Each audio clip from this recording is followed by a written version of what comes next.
મારી પાસેથી જે વસ્તુ મળશે એ વસ્તુ તમને આખા ખંભાતની અંદર કોઈની પાસે નહીં મળે. 110% ગેરંટી છે. ખંભાતી પતંગની અંદર પહેલી વાત કે ફિનિશિંગ તમારે અપ ટુ ડેટ એક નંબર રહેશે. બરાબર.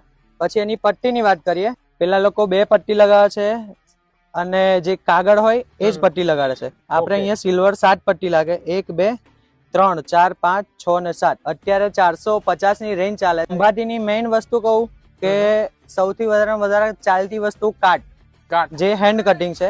આની અંદર 5 પતંગની વાત કરું તો 5 પતંગ અલગ અલગ લઈને કાપે છે. 52 ની સાઈઝ છે. 52 ની સાઈઝ 52. આવી ભાઈ ફિનિશિંગ તમારે કોઈ બીજી જગ્યાએ ના મળે. ઓનલી ને ઓનલી ભાઈ ખંભાતી પતંગ પ્રિન્ટિંગ માં છે. 10 કલર આવશે, પ્રિન્ટિંગ આવશે, બધી અલગ અલગ વેરાયટી આવશે અને ટોટલી કટિંગ આવશે. તમને આ વેરાયટી કઈ બી જગ્યાએ જોવા નહીં મળે. કાર્ટૂન છોકરાઓ માટે બેસ્ટ માં બેસ્ટ આઈટમ હોય છે. અલગ અલગ